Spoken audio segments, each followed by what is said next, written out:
Hi friends, இந்த வீடியோவில் தொழிலாளர் சட்ட பகுதியில் குறிப்பாக ESI ஆக்ட் பிரிவு 39(5)A இன் கீழ் வட்டி செலுத்த வேண்டிய காலகட்டத்தை கட்டுப்படுத்துவதற்கு ESI நீதிமன்றத்திற்கு அதிகாரம் இல்லை என்பது தொடர்பான சமீபத்திய உச்ச நீதிமன்ற தீர்ப்பின் வழக்கு சுருக்கத்தை பார்க்க போகிறோம். இதை பற்றி தெரிஞ்சுக்க இந்த வீடியோ ஃபுல்லாக பாருங்கள். பிடிச்சிருந்தா லைக், கமெண்ட், ஷேர் பண்ணுங்கள். மறக்காமல் சப்ஸ்கிரைப் பண்ணுங்கள். சப்ஸ்கிரைப் பட்டன் பக்கத்தில் இருக்க பெல் சிம்பிளையும் கிளிக் பண்ணிவிடுங்க. அப்போ தான் நாங்கள் போகிற வீடியோஸோட அப்டேட் பார்த்து நீங்கள் பயன்பெற முடியும். 17 நவம்பர் 2022 அன்று அறிவிக்கப்பட்ட the regional director or recovery officer and another versus Nitinbhai Vallabhbhai Panchasara என்ற முக்கியமான தீர்ப்பில் ஆணையம் குறிப்பிட்ட காலத்திற்கு பணம் கேட்டு பிரதிவாதிக்கு கோரிக்கை நோட்டீஸ் அனுப்பியது.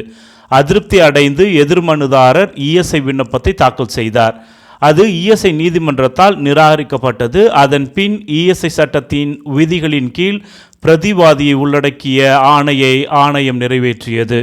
மேலும் அது சவால் செய்யப்பட்டது. அதன் பிறகு ரெஸ்பாண்டன்ட் ESI பங்களிப்பு செலுத்த தொடங்கினார். ஆனால் பணம் செலுத்துவதில் தாமதம் ஏற்பட்டதால் ஆணையம் வட்டியுடன் கூடிய கோரிக்கை அறிவிப்புகளை வெளியிட்டது.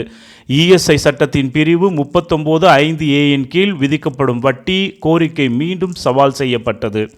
ESI நீதிமன்றம் வட்டி தொகையை 2 ஆண்டுகளுக்கு மட்டுமே கட்டுப்படுத்தியது. ESI நீதிமன்றம் வழங்கிய உத்தரவு குஜராத் நீதிமன்றத்தின் முன் உள்ள விஷயமாக இருந்தது. இது மேல்முறையீட்டை இந்த குஜராத் நீதிமன்றம் மேல்முறையீட்டை தள்ளுபடி செய்தது. இதனால் வேதனை அடைந்து தற்போது மேல்முறையீடு செய்யப்பட்டுள்ளது. ESI சட்டத்தின் கீழ் செலுத்த வேண்டிய பங்களிப்பை முதன்மை முதலாளி செலுத்தவில்லை என்றால் அத்தகைய பங்களிப்பை செலுத்த வேண்டிய தேதியில் அவர் ஆண்டுக்கு 12% எளிய வட்டியை அல்லது அதன் உண்மையான கட்டணம் செலுத்தும் தேதி வரை ஒழுங்குமுறைகளில் குறிப்பிட்டுள்ள அதிக விகிதத்தில் செலுத்த வேண்டும் என்று பிரிவு 39(5)A சொல்கிறது என்று உச்சநீதிமன்றம் கூறியுள்ளது. பிரிவு 39(5)A பயன்படுத்தப்பட்டுள்ள சொல் ஷேல். எனவே விதிக்கப்படும் வட்டி என்பது வட்டியை செலுத்துவதற்கான சட்டபூர்வமான பொறுப்பாகும். வட்டியை தள்ளுபடி செய்ய மற்றும் அல்லது வட்டி செலுத்த வேண்டிய காலத்தை குறைக்க நீதிமன்றத்திற்கு எந்த அதிகாரமும் இல்லை. ESI கோர்ட் பிறப்பித்த உத்தரவு என்ன சொல்லுது அப்படின்னா, ESI கோர்ட் வட்டி காலத்தை 2 ஆண்டுகளாக மட்டுமே குறைத்துள்ளது. இது எந்த சட்ட விதிகளினாலும் ஆதரிக்கப்படவில்லை. பிரிவு 39(5)A வட்டி செலுத்துவதற்கான பொறுப்பு அத்தகைய பங்களிப்பு செலுத்த வேண்டிய தேதியிலிருந்து மற்றும் அதன் உண்மையான பணம் செலுத்தும் தேதி வரை வழங்குகிறது.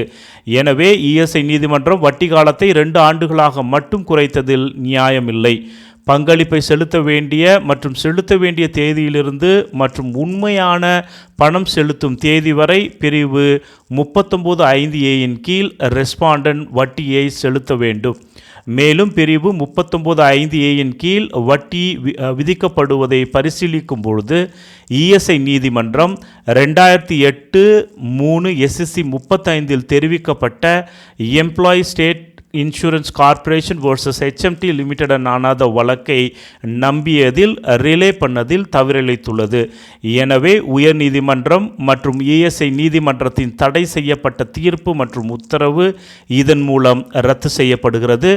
ரெஸ்பாண்டன்ட் பிரிவு 39(5)A இன் கீழ் பங்களிப்பு செலுத்த வேண்டிய தேதியிலிருந்து மற்றும் ஆக்சுவல் பேமெண்ட் வரை செலுத்த வேண்டிய வட்டியை செலுத்த வேண்டும்.